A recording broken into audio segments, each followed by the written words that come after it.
लोग बिहार बोर्ड का एक सेट लेके आए हैं जिसका आठवां लगभग सेट है हम लोग का।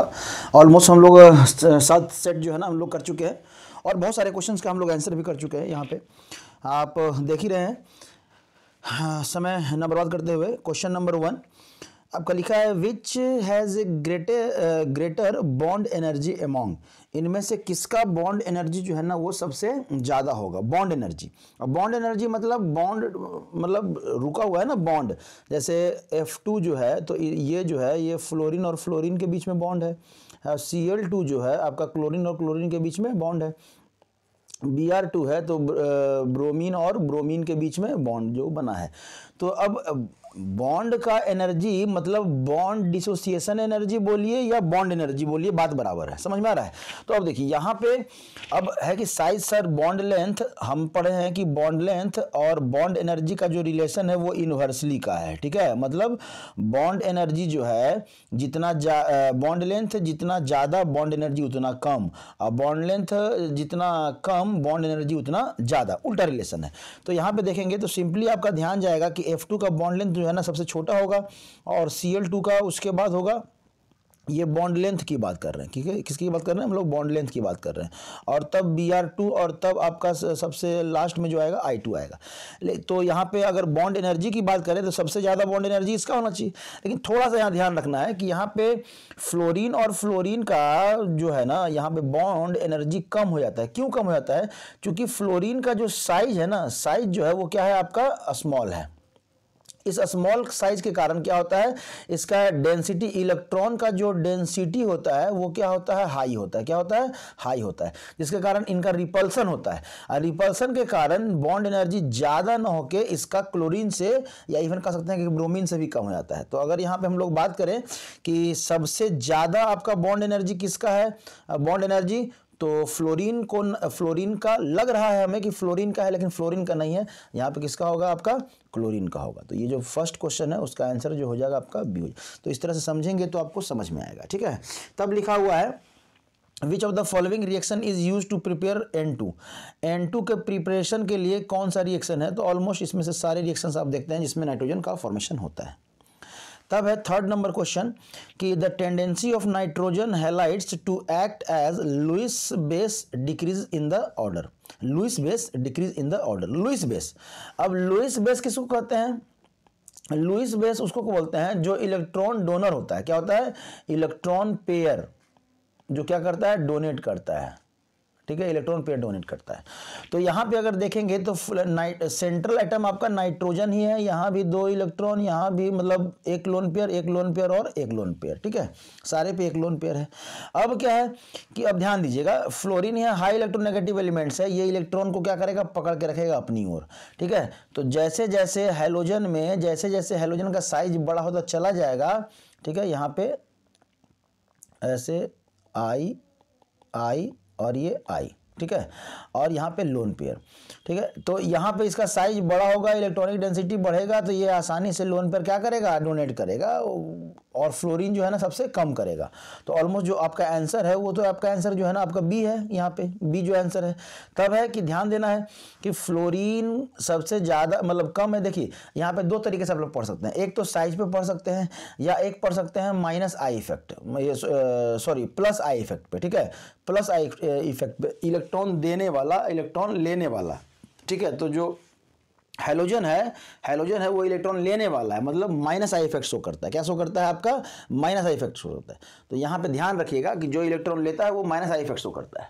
तो इसका साइज, फ्लोरीन सबसे ज़्यादा इलेक्ट्रॉन लेने वाला है, उससे कम अट्रैक्शन। क्यों? क्योंकि इलेक्ट्रोनेगेटिविटी भी घट रहा है। तो हम एक चीज़ को बहुत तरीके से बोल सकते हैं, इलेक्ट्रोनेगेटिविटी के बेस पे, साइज के बेस पे, और प्लस आई और या इंडक्टिव इफेक्ट्स के बेस पे। ठीक है, सेकेंड क्वेश्चन है इनऑर्गेनिक का क्वेश्चन है ये थर्ड नंबर। तो आप अगर जान रहे हैं तो आसानी से आप कर पाएंगे। Which of the following reagent turns lead acetate paper black. Lead acetate paper को ब्लैक कौन करता है? तो H2S हम लोग बचपन से पढ़ते आ रहे हैं, वो ये 8-9 में भी आप लोगों को पढ़ाया गया है या पढ़े होंगे आप लोग। ठीक है, H2H हाइड्रोजन सल्फाइड। ठीक है, 5 नंबर जो क्वेश्चन है, which of the following has the maximum electron affinity, electron लेने का टेंडेंसी। फिर से वही चीज़ कि आपको लग रहा है कि फ्लोरीन का इलेक्ट्रोनेगेटिविटी सबसे ज़्यादा है, तो सबसे ज़्यादा होना चाहिए इलेक्ट्रॉन एफिनिटी किसका, फ्लोरीन का, लेकिन ऐसा नहीं है। आपका किसका ज़्यादा होता है, क्लोरीन का जो है ना आपका ज़्यादा होता है, तब फ्लोरीन होता है, तब ब्रोमीन होता है, और तब आपका आयोडीन है। इसलिए कि फ्लोरीन का जो है ना साइज क्या है आपका, स्मॉल साइज, तो क्या हो गया, इलेक्ट्रॉन क्या हो गया आपका, रिपल्सन हो गया। क्या हो गया, रिपल्सन, जिसके कारण इसका इलेक्ट्रॉन लेने का टेंडेंसी क्या होता है, स्लाइटली कम हो जाता है क्लोरीन के तुलना में। ठीक है, तो सबसे ज़्यादा जो रहेगा वो क्या रहेगा, क्लोरीन रहेगा। ठीक है, तब है आपका यहाँ पे which of the following mixture of noble gas are used in producing laser beam. Laser beam को प्रोड्यूस करने के लिए कौन सा गैस हम लोग यूज करते हैं, थियोरिटिकल है, आप हीलियम और नियोन एक बार पढ़ लीजिए, हीलियम और नियोन, तो आप इसका सीधा आंसर करना है। ठीक है, तब है नेक्स्ट क्वेश्चन, हिंदी इंग्लिश वाला यहाँ देख लेते हैं। Sulphide ore are generally concentrated by, अब सल्फाइड ओर के लिए हम लोग क्या यूज करते हैं, तो फ्रॉथ फ्लोटिंग मेथड यूज करते हैं। क्या यूज करते हैं, फ्रॉथ फ्लोटिंग मेथड यूज करते हैं। तो ये आपका ऑलमोस्ट मेटलर्जी का क्वेश्चन है, रटा क्वेश्चन है। Cyanide process is used for extraction of, cyanide process किसके एक्सट्रैक्शन में, किसके प्यूरिफिकेशन में यूज किया जाता है, तो वो आपके जिंक के प्यूरिफिकेशन में यूज करते हैं। ठीक है, अब जो ये सब थियोरिटिकल है तो इसमें तो बस आंसर याद कर लीजिएगा तो भी आपका काम चलेगा, क्योंकि ये क्वेश्चन आएगा तो ऐसा ही आएगा, इसमें कोई अलग से कोई मैकेनिज्म नहीं है। From which solution copper displace the metal, किस सॉल्यूशन से जो कॉपर है वो मेटल को डिस्प्लेस कर देगा। ठीक है, अब देखिए कॉपर जो है, अगर रिएक्टिविटी सीरीज देखिएगा तो हाइड्रोजन के नीचे आपका कॉपर है, Au है, Ag है, Pt है, तो कॉपर जो है इसके नीचे वाले को जो है ना डिस्प्लेस करेगा, अपने ऊपर वाले को डिस्प्लेस नहीं कर पाएगा। हाइड्रोजन के ऊपर चाहे आपका, हाइड्रोजन के ऊपर सारे मेटल्स आपके आगे, कुछ नॉन मेटल्स भी हैं, सब ऊपर में है, तो क्लोरीन या तो गोल्ड रहे, नहीं तो सिल्वर, नहीं तो प्लेटिनम रहे, यही सबको अलग कर पाएगा। तो ऑलमोस्ट आपका जो आंसर है ना यहाँ पे आपका ए है कि Ag मतलब सिल्वर को जो है ना वो अलग कर सकता है। ठीक है, अब IUPAC नेम आ गया। अब इस कंपाउंड का IUPAC नेम तो हम लोग पढ़े हैं कि सबसे पहले किसका करना है, पॉजिटिव आयन का, तो ये पॉजिटिव आयन आपका पोटेशियम, तो क्या लिखेंगे, पोटेशियम। अब पॉजिटिव है, इसके संख्या को हम लोग नहीं बतलाते हैं। ठीक है, ये नोमेनक्लेचर का है, वीडियो ऑलरेडी आपका बना हुआ है, वीडियो में जाके देखेंगे तो वहाँ पे डिटेल में है, यहाँ पे हम लोग समझ लेंगे। सबसे पहले पॉजिटिव आयन का, बाद में इस कॉम्प्लेक्स वाला का। ठीक है, अगर इस तरह का कॉम्प्लेक्स है तब ये मत समझ लीजिएगा कि सर बोल रहे हैं कि कॉम्प्लेक्स वाला का बाद में, तो बाद में कंडीशन है, 3 तरह का आपका कॉम्प्लेक्स होता है। एक होता है जिसमें जो ये कॉम्प्लेक्स वाला है वो आयनिक पार्ट होता है, एक में कॉम्प्लेक्स वाला कैटायनिक पार्ट होता है, और एक में न्यूट्रल होता है, तो तीनों का अलग अलग नेमिंग है। ठीक है, तो पोटेशियम, तो सबसे पहले लिख दिए पोटेशियम। अब ये बड़ा वाला जो ब्रैकेट है, ये जो बड़ा वाला जो ब्रैकेट है, इसमें सबसे पहले किसका करते हैं, लिगेंड्स का करते हैं। तो लिगेंड्स कौन है, साइनाइड। अब साइनाइड कैसा है, तो नेगेटिव लिगेंड है, तो नेगेटिव लिगेंड्स के लिए लास्ट में O यूज करते हैं, साइनिडो या साइनो। तो पोटेशियम और कितना साइनो है, 6, तो पोटेशियम हेक्सा साइनो, तो पोटेशियम हेक्सा साइनो, यहाँ तक तो ठीक है। अब इसमें आयरन का, इस कंपाउंड में आयरन का आपका अगर देखा जाए तो ऑक्सीडेशन नंबर कितना है, इसमें अगर आयरन का देखा जाए तो ऑक्सीडेशन नंबर कितना है, तो यहाँ पे वो +1 × 4 + x, और तब हो जाएगा प्लस आपका -1 × कितना हो जाएगा 6 = 0। तो 4 + x - 6 = 0, तो x = कितना हो जाएगा +2, मतलब इस कंपाउंड में आयरन का जो ऑक्सीडेशन नंबर हो जाएगा वो +2। तो क्या लिखेंगे, अब आयरन जो है वो नेगेटिव का पार्ट है, आयरन किसका पार्ट है, नेगेटिव का पार्ट है। तो नेगेटिव का अगर पार्ट है तो हम लोग क्या लगाते हैं, 8 लगाते हैं ना, क्या लगाते हैं, 8 लगाते हैं। ठीक है, कोई दिक्कत, तो पोटेशियम हेक्सा साइनोफेरेट 2 समझ में आ गया। ये भी सेम है, लेकिन यहाँ पे ऑक्सीडेशन नंबर कितना दिया हुआ है, 3 दिया हुआ है। ये जो रोमन अंक में लिखा जाता है ना, ये आपके ऑक्सीडेशन नंबर को रिप्रेजेंट करता है। तो ये नाम सही है, लेकिन ऑक्सीडेशन नंबर यहाँ पे गलत है, और बाकी ऑक्सीडेशन नंबर आपका सही है, ये डी ऑप्शन आपका। तब है 660 मॉलिक्यूल हैज, 660 मॉलिक्यूल हैज, 660 में क्या क्या होता है। ठीक है, तो आपका ये जो ऑप्शन हो जाएगा, ऑप्शन नंबर क्या हो जाएगा आपका बी, ऑप्शन नंबर आपका बी। याद कैसे रखेंगे, तो देखिए 60 है तो 12 और पेंटागन में 5, तो 12 को अगर 5 से मल्टीप्लाई करेंगे तो भी कितना आएगा 60, और अगर 20 को आप मल्टीप्लाई करेंगे 6 से कितना आएगा 120, 120 का आधा मतलब 60, मतलब या जो रिंग है आपका उससे मल्टीप्लाई कीजिए, आधा कीजिए तो 60 के बराबर होना चाहिए, और नहीं तो ये 12 5 60। बाकी और किसी में भी देख लीजिएगा 14 है और मतलब 14 है और ये 5 से मल्टीप्लाई करना है 70 हो जाएगा। तो 70 नहीं है कि यहाँ कार्बन कितने हैं, 60 कार्बन है। तो इस तरह से आप ऑप्शन को भी अगर नहीं भी याद है तो ऑप्शन को आप है ना समझ सकते हैं यहाँ पे देखकर, ठीक है। तब है 12 नंबर क्वेश्चन में जाइए।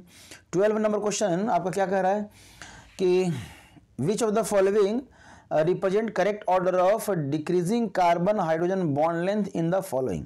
Carbon hydrogen bond length in the following, ठीक है। कार्बन हाइड्रोजन का बॉन्ड लेंथ किसमें कम हो रहा है। तो हमको पता है कि ट्रिपल बॉन्ड में सबसे कम, उससे बड़ा डबल बॉन्ड और इससे बड़ा सिंगल बॉन्ड। तो सिंगल बॉन्ड का सबसे बड़ा होगा। अब सिंगल बॉन्ड आपका देखिए यहाँ पे इसका भी दिया हुआ है और ये दो सिंगल बॉन्ड है, मतलब क्या है आपका ये मीथेन है और इथेन है, ठीक है। तो सबसे पहले आप देख लीजिए कि ट्रिपल बॉन्ड डबल बॉन्ड का। तो डबल बॉन्ड और ट्रिपल बॉन्ड का अगर आप देखेंगे तो ऑलमोस्ट आपका यहाँ पे ट्रिपल बॉन्ड है, यहाँ पे डबल बॉन्ड है, और तब आपका ये बाकी सब में अगर देखेंगे तो यहाँ पे ट्रिपल बॉन्ड, यहाँ भी डबल बॉन्ड, ये या देखिएगा यहाँ पे एक छोटा सा कन्फ्यूजन क्या है कि ये कंपाउंड जो है ना, ये वाला जो कंपाउंड है, अब ये एक्चुअली में क्या है, कहीं कहीं क्वेश्चन में आप देखिएगा तो ये आपका C6H6 दिया हुआ है। तो यहाँ पे कंफ्यूज नहीं करना है, इस तरह का क्वेश्चन भी पूछा जाता है। बस डबल बॉन्ड वाला और ट्रिपल बॉन्ड वाला, सिंगल बॉन्ड वाला याद रखिएगा कि ये ट्रिपल बॉन्ड तो सबसे लास्ट में, फिर डबल बॉन्ड, और तब मिथाइल है, ये सॉरी इथाइल है, तो इसका जो है ना बॉन्ड लेंथ छोटा होगा किससे, आपके मिथाइल वाले से। तो यहाँ पर ध्यान रखना है, ठीक है। इस तरह का एक दो क्वेश्चन आएगा जो आपको कंफ्यूजिंग रहेगा, तो उसके लिए टेंशन नहीं करना है। वो ऑलमोस्ट आपका अगर गलत रहेगा तो उसका नंबर मिलेगा, कोशिश कीजिएगा अटेम्प्ट करने का। बिहार बोर्ड में वो नंबर कटता नहीं है, आपको देगा ही देगा। विच of the following molecule has the highest boiling point. किसका बॉइलिंग पॉइंट सबसे ज़्यादा होगा।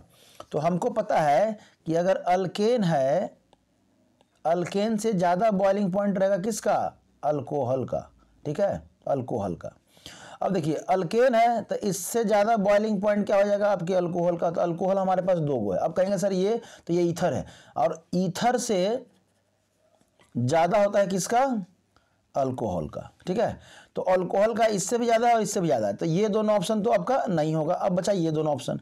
अब इसके बाद क्या देखेंगे, तो अगर अल्कोहल है तो मॉलिक्यूलर मास जिसका ज़्यादा, मॉलिक्यूलर मास जिसका ज़्यादा उसका बॉइलिंग पॉइंट ज़्यादा। तो अगर आप देखें तो इसका मॉलिक्यूलर मास जो है आपका कम है और इसका मॉलिक्यूलर मास आपका ज़्यादा है। तो ऑप्शन क्या हो जाएगा आपका सी, ठीक है। तब है कि which of the following molecules have sp2 hybridization only. किस मॉलिक्यूल में सिर्फ sp2 हाइब्रिडाइजेशन है, ये ध्यान देना है। स्ट्रक्चर ऑलरेडी दिया हुआ है आपका, यहाँ पे स्ट्रक्चर दिया हुआ है, आप इस स्ट्रक्चर को देखकर समझ सकते हैं कि क्या क्या करना है आपको, ठीक है। अब देखिए यहाँ पे क्या है आपका स्ट्रक्चर है। तो यहाँ पे अगर हम लोग देखें इस कार्बन का, तो इस कार्बन का हो जाएगा sp, गड़बड़ हो गया, गलत हो गया। इस कार्बन का हो जाएगा sp, तो ये भी ऑप्शन खत्म, ये भी ऑप्शन खत्म। अगर यहाँ पे देखें इसका, अगर हम लोग स्ट्रक्चर बनाएं तो ऐसे डबल बॉन्ड, ऐसे, और यहाँ पे ऐसे, ठीक है, और यहाँ पे H और H, ये थर्ड C वाले की हम बात कर रहे हैं। तो यहाँ पे इसका हाइब्रिडाइजेशन sp2, यहाँ पे इसका हाइब्रिडाइजेशन sp2, यहाँ पे इसका हाइब्रिडाइजेशन sp2। आंसर हो गया, समझ में आया, कोई दिक्कत। अगर फोर्थ वाले का देखें तो साइनाइड है, साइनाइड में हमको पता है कि यहाँ पे N है और यहाँ पे कार्बन जुड़ा था, इसका फिर से क्या हो जाएगा sp। तो ये फोर्थ वाला भी नहीं होगा, आंसर क्या हो जाएगा आपका C। आंसर जो है आपका C, ठीक है। चलिए तब है नेक्स्ट आपका यहाँ पे है 15 नंबर। अगर हम लोग क्वेश्चन की बात करें तो 15 नंबर में लिखा है among the following compound which is acidic. कौन एसिडिक होगा। अब एसिडिक कौन होगा, जो H+ रिलीज करेगा, ठीक है, जो H+ क्या करेगा आपका रिलीज करेगा, या इलेक्ट्रोनेगेटिविटी जिसका क्या होगा ज़्यादा होगा, सबसे ज़्यादा इलेक्ट्रोनेगेटिविटी होगा वो भी आपका एसिडिक नेचर शो करेगा। तो ट्रिपल बॉन्ड का इलेक्ट्रोनेगेटिविटी सबसे ज़्यादा, तो आंसर आपका D। तो इसमें जो जान रहे हैं सो जान रहे हैं, ठीक है। तब विच of the following which is a strong base among the following. कौन जो है स्ट्रॉन्ग बेस है। तो स्ट्रॉन्ग बेस, अब यहाँ पे छूटा होगा कंजुगेट बेस कहने का, ठीक है। तो कंजुगेट अगर छूटा हुआ है ऑप्शन, तो चूंकि आयंस है ना, तो कंजुगेट बेस होगा, तो आपका कार्बन, ये जो कार्बोनेट आयन है वो सबसे ज़्यादा स्ट्रॉन्गेस्ट बेस हो जाएगा, ठीक है। यहाँ तक में कोई दिक्कत नहीं। तब हम लोग आगे बढ़ते हैं और लिखा है which of the following compound is more acidic. कौन एसिडिक होगा, तो एसिडिक वही होगा जो H+ पहले देगा। H+ अब कौन देगा पहले, तो जिसमें आपका इलेक्ट्रॉन विथ ड्रॉइंग ग्रुप लगा रहेगा वो H+ को पहले देगा, इलेक्ट्रॉन विथ ड्रॉइंग ग्रुप जिसमें लगा हो। समझ में आ रहा है, कोई दिक्कत नहीं। तब है कि इलेक्ट्रॉन विथ ड्रॉइंग ग्रुप, देखिए ये इलेक्ट्रॉन डोनेटिंग ग्रुप है, ये आपका +I ग्रुप लगा हुआ है यहाँ पे, तो इसका तो चर्चा ही नहीं करेंगे, ये तो नहीं होगा, ये कम हो जाएगा। इलेक्ट्रॉन विथ ड्रॉइंग ग्रुप आपका यहाँ पे नाइट्रो ग्रुप है, इलेक्ट्रॉन लेने वाला। अब इलेक्ट्रॉन लेने वाला ग्रुप है तो एसिडिक नेचर आपका शो करेगा फिनॉल। तो इन्हीं दोनों में से कोई एक आंसर होगा आपका। तो इन दोनों में से कौन सा आंसर होगा, ये वाला होगा कि ये वाला होगा। तब देखिए चूंकि ऑर्थो पोजीशन पे है तो ऑर्थो पोजीशन पे आपका ये हाइड्रोजन बॉन्डिंग बना लेगा। क्या बनाएगा, हाइड्रोजन बॉन्डिंग बना लेगा। मतलब कुछ इस तरह से कि अगर हम लोग बात करें यहाँ पे ये O और ये H और ये नाइट्रोजन और ये यहाँ पे आपका सॉरी यहाँ पे डबल बॉन्ड और यहाँ पे आपका सिंगल बॉन्ड, ऐसे करके आपका एक होता ना कोऑर्डिनेट बॉन्ड। तो ये जो है ना यहाँ पे आपका हाइड्रोजन बॉन्डिंग बना ले। तो ऑर्थो पोजीशन पे हाइड्रोजन बॉन्डिंग बना ले रहा है, तो हाइड्रोजन बॉन्डिंग बनने के कारण ये हाइड्रोजन क्या करेगा, रिलीज नहीं करेगा। तब क्या होगा, आंसर जो हो जाएगा आपका डी हो जाएगा। ठीक है, ये याद रखिएगा। तो मतलब सबसे ज़्यादा एसिडिक ये, ठीक है, उसके बाद आपका ये, और तब आपका सॉरी उसके बाद आपका ये तो हाइड्रोजन बॉन्डिंग बना ले रहा है। ठीक है, और तब सबसे लास्ट में ये। तो इस तरह का भी ऑप्शन आएगा। इसी को उल्टा करके आपको पूछ देगा कि कौन ज़्यादा बेसिक है, तो इसी को उल्टा कर दीजिए। समझ में आ रहा है, ठीक है। 18 number question, the order of reactivity of the following alcohol towards HCl के टुवर्ड्स। अब देखिए ये ऑर्गेनिक वाला क्वेश्चन है, अगर जान रहे हैं तो आसानी से आप बना पाएंगे, नहीं तो नहीं बना पाएंगे। तो यहाँ पे अच्छा ऑप्शन दिया हुआ ना, इस तरह से दिया हुआ है, पहचानना है कि किसका ज़्यादा है, मतलब रेंज बताना है। ठीक है, तो सबसे ज़्यादा किसका होगा, तो यहाँ पे जो कौन कौन दिया हुआ है, फ्लोरीन, एक जो है आपका अल्कोहल के टुवर्ड्स कौन जो है ना सबसे, the order of reactivity of the following alcohol toward HCl के साथ कौन जो है ना रिएक्शन करेगा। HCl से टूटेगा आपका H+ और Cl-। ठीक है, H+ और Cl-। ठीक है, तब आपका है यहाँ पे आपका 3 कार्बन, यहाँ पे 4 कार्बन, यहाँ पे 5 कार्बन, यहाँ पे 6 कार्बन। अब है कि जिसका रिएक्शन कौन करेगा, जो जल्दी से H+ आयन को रिलीज करेगा और जो स्टेबल आपका क्या बनाएगा, कैटायन बनाएगा या एनायन बनाएगा। ठीक है, या स्टेबल आयन बनाएगा। अगर इतना भी नहीं पता तो जो स्टेबल आयन बनाएगा। तो ये यहाँ पे देखिए सबसे ज़्यादा आपका इसका हो जाएगा। ठीक है, क्यों, क्योंकि ये बेंजीन रिंग लगा हुआ है। क्या लगा हुआ है, बेंजीन रिंग, और यहाँ पे CH2 और यहाँ पे O-। ठीक है, ये इस तरह से आपका लगा हुआ है यहाँ पे। तो ये जो है आसानी से आपका क्या करेगा, H+ को जो है ना, ये जल्दी H+ जो है ना यहाँ से रिलीज करेगा। ये रेजोनेंस में पार्टिसिपेट नहीं करेगा, ये ध्यान दीजिएगा। क्यों, क्योंकि ये एडजेसेंट पोजीशन पे नहीं है। बहुत सारे बच्चे सोचेंगे ना कि H+ हट गया और यहाँ रेजोनेंस करवा देंगे, रेजोनेंस नहीं होगा। ठीक है, ये आपका क्या कह सकते हैं, बेंजीन के साथ आपका लगा हुआ है CH2। अगर ये डायरेक्टली यहाँ पे जुड़ा रहता, फिनॉल वाला ग्रुप रहता, ये वाला ग्रुप रहता, तो जो है ना ये H+ जल्दी रिलीज करता। क्यों, क्योंकि इसका फिनॉलिक आयन भी जो है ना वो क्या करता है, रेजोनेंस में पार्टिसिपेट करता है। तो ये आसानी से H+ को रिलीज करता है, लेकिन ये ऐसा नहीं है, तो ये आसानी से करेगा। समझ में आ रहा है, यहाँ पे रेजोनेंस नहीं होगा। तो HCl के साथ रिएक्शन बता रहा है, रेजोनेंस नहीं बता रहा है। ठीक है, तो सबसे ज़्यादा जो हो जाएगा किसका हो जाएगा, 4 का हो जाएगा। सबसे ज़्यादा 4, तो सबसे ज़्यादा 4 है, तो यहाँ पे ये वाला ऑप्शन नहीं होगा और ये वाला ऑप्शन नहीं होगा। तो सबसे ज़्यादा 4। अब 4 का 2 ऑप्शन है यहाँ पे। अब 4 के बाद क्या है, थर्ड है, तो थर्ड को देखना ही नहीं है। अब बचा 1 और 2 में, 1 और 2 में। तो उसके बाद जो आपका जो रिएक्शन हो जाएगा इसका अल्कोहल का किसका हो जाएगा, 2 के साथ। क्यों, क्योंकि फ्लोरीन इसके नज़दीक में है, फ्लोरीन इसके दूर में है। ठीक है, तो ये वाला मतलब ऑलमोस्ट जो आपका आंसर हो जाएगा ये C, सबसे ज़्यादा 4 का, फिर 3 का, फिर 2 का, फिर 1 का। क्यों, क्योंकि जो न्यूक्लियोफाइल आ रहा है, जो क्लोरीन है यहाँ पे, वो कम इलेक्ट्रोनेगेटिव है। तो फ्लोरीन जितना दूर रहेगा उतना आसानी से रिएक्शन करेगा। ठीक है, कोई दिक्कत नहीं। तब है कि विच ऑफ द, देखिए अभी दिक्कत रहे तो आप मैसेज कर सकते हैं। आप मैसेज करेंगे तो हम उस क्वेश्चन पे सपोज हो सकता है कि मतलब कहीं ना कहीं कुछ कन्फ्यूजन आपको लगे, कहीं से कोई आप थ्योरी देखे रहें। क्योंकि मार्केट में बहुत सारे ऐसे बुक हैं जो गलत को है ना एक्सप्लेन करते हैं, या हो सकता है कि गलत हमारे द्वारा कभी गलती हो जाए। तो आप मैसेज करेंगे ना, तो आप उस पर हम लोग ध्यान देते हैं और आपका अलग से है ना उसका हम लोग वीडियो बना के आपको जरूर अपलोड कर आपको मिलेगा। ठीक है, which of the following has the which of the following on hydrolysis with aqueous KOH gives acetaldehyde. कौन एसिटाल्डिहाइड देगा एक्वस KOH के साथ? तो ये इनऑर्गेनिक वाला रिएक्शन है, ये आसानी से। अब देखिए एसिटाल्डिहाइड कब बनेगा? एक ही कार्बन पे ये जो बना रहे होंगे, चूंकि 2 Cl है तो यहाँ पे 2 को क्या लगेगा OH, और यहाँ भी क्या लग जाएगा OH, और एक ही कार्बन पे 2 OH लगेगा तो यहाँ से H2O मॉलिक्यूल निकल जाएगा। क्या निकल जाएगा? H2O मॉलिक्यूल निकल जाएगा, ठीक है। और तब जाके आपका एसिटाल्डिहाइड का फॉर्मेशन हो जाएगा, और ये इस तरह से अरेंज हो जाता है C डबल बॉन्ड O और आपका H। समझ में आ रहा है? मतलब ऑप्शन क्या हो जाएगा आपका? D। ऑप्शन जो है आपका D यहाँ पे, ठीक है, ये वाला। तब है विच इज नॉट एरोमेटिक, ठीक है, विच इज नॉट एरोमेटिक। तब यहाँ पे आंसर कौन सा हो जाएगा कि कौन एरोमेटिक नहीं है? तो जिसमें डी लोकलाइजेशन नहीं हो, पाई इलेक्ट्रॉन का डी लोकलाइजेशन नहीं हो। यहाँ पे पाई इलेक्ट्रॉन भी है और पाई बॉन्ड भी है, सबका डी लोकलाइजेशन होगा तो ये एरोमेटिसिटी शो करेगा, ये भी एरोमेटिसिटी शो करेगा, ये भी एरोमेटिक एडिशन पोजीशन पे है, लेकिन ये नहीं शो करेगा, ठीक है। तो आंसर क्या हो जाएगा आपका? बी।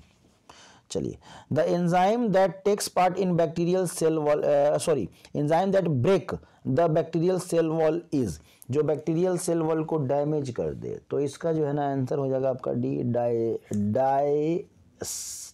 डायस्टेज, ठीक है। जाइमेज ये सब पचाने वाला है, लाइपेज ये सब, लाइसोजाइम से सब पचाने वाला है। डायस्टेज ये एंजाइम है, याद कर लीजिएगा। बायोलॉजी में भी जो बायोलॉजी वाले बच्चे तो आसानी से याद कर लेंगे।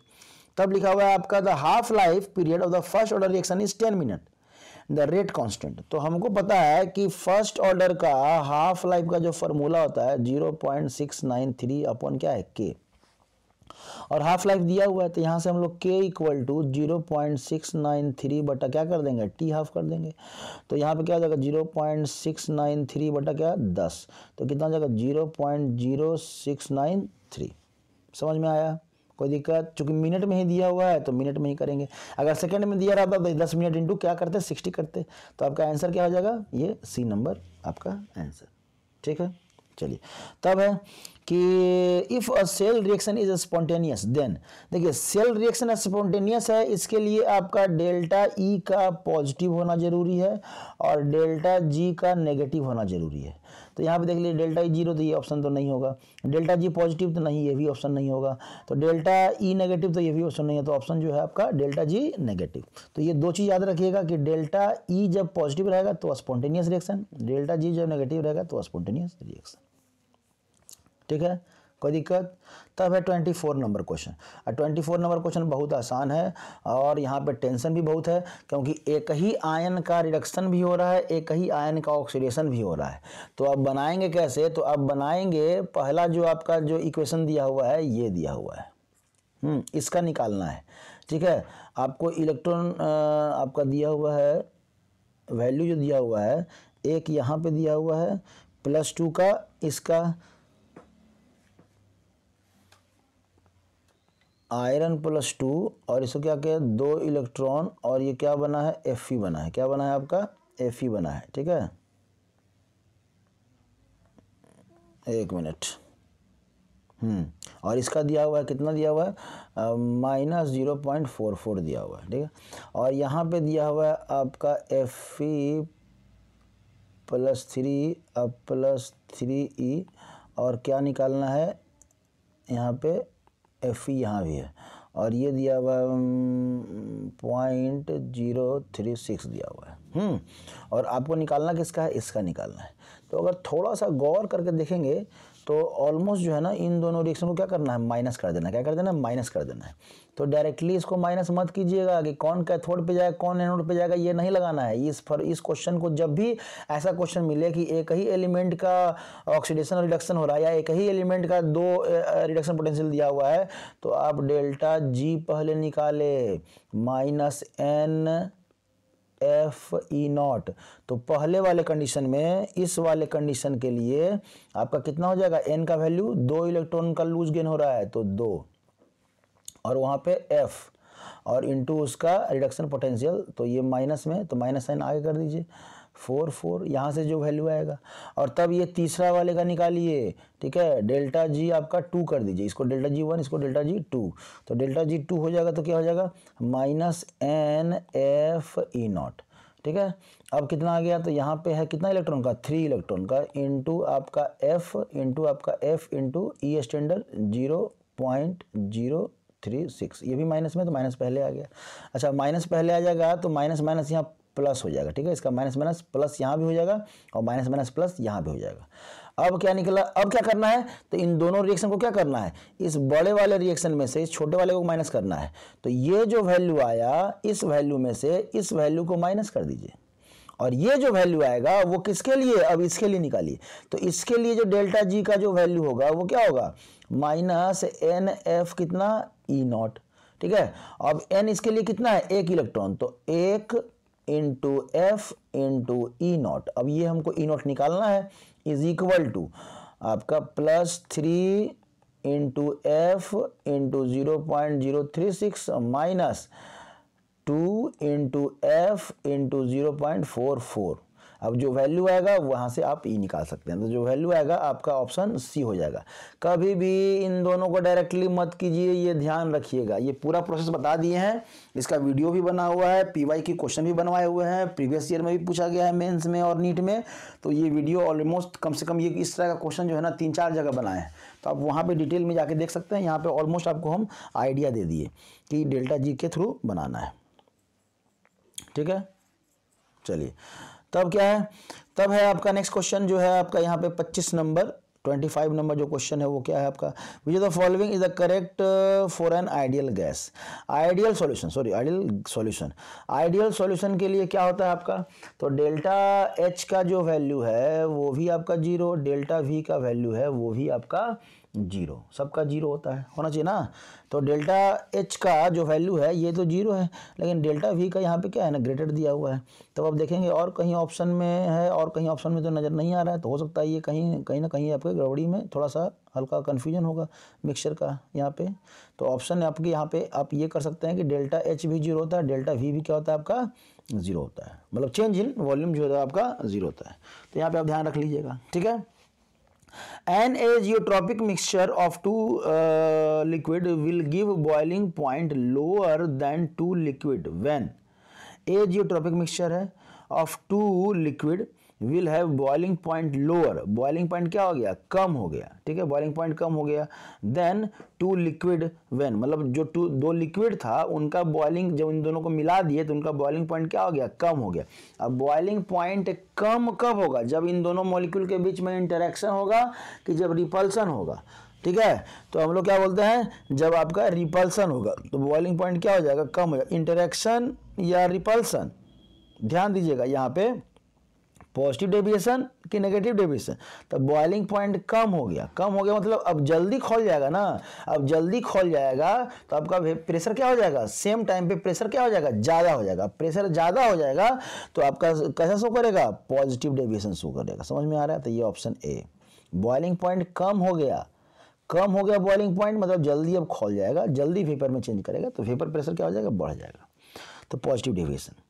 विच of the following is not colloidal solution, कौन जो है ना कोलाइडल सोल्यूशन का एग्जांपल नहीं है कोलाइडल सोल्यूशन ऐसे। अब ऑप्शन जो दिया हुआ है इसमें तो आपका ये लग रहा है कि एयर होना चाहिए, ठीक है, लेकिन ध्यान दीजिएगा एयर को आप कोलाइडल सोल्यूशन तो ये तो होमोजीनियस में रखते हैं, आप कंफ्यूज मत कीजिएगा। एयर को हम लोग होमोजीनियस में कब तक रखते थे, जब हम लोग 10th क्लास तक थे। 10th क्लास के बाद इसको हम लोग होमोजीनस में नहीं रखते हैं, ठीक है, इसलिए क्योंकि अलग अल्टीट्यूड और नीचे डेप्थ में जाने पे आपके एयर का कंपोजिशन जो है ना अलग अलग चेंज करते जाता है। चलिए तब क्या है आपका, तब यहाँ पे लास्ट क्वेश्चन आपका, which arrangement is correct decreasing order of coagulating power. Coagulation power किसका सबसे ज़्यादा होगा, तो जिसका आयन ज़्यादा उसका कोगुलेटिंग पावर ज़्यादा, ठीक है। तो ये ऑप्शन सी, क्योंकि यहाँ पे आपका 4 आयन, यहाँ पे 3 आयन और यहाँ पे 2 आयन, जब डिवाइड होगा ये टूटेगा तो ये ब्रेक करेगा तो निकलेगा। समझ में आया। तो इस तरह से हम लोग जो है ना इस तरह से आपका देखें कि लगभग 28 क्वेश्चन है, ये 8वां सेट जो है हम लोग कंप्लीट कर लिए हैं। 9-10 सेट के बाद जो है ना हम लोग आएंगे हर एक पर्टिकुलर चैप्टर पे कि हर एक चैप्टर पे जो है ना हम लोग को कितना करना है। समझ में आया, कोई दिक्कत? तो इस तरह से हम लोग बने रहिए वीडियो के साथ और बनाते रहिए, जहाँ भी कोई कन्फ्यूजन हो आप मैसेज कर सकते हैं, ठीक है। Thank you. कोई दिक्कत यहाँ पे होगा तो आप मैसेज कर दीजिएगा। Thank you.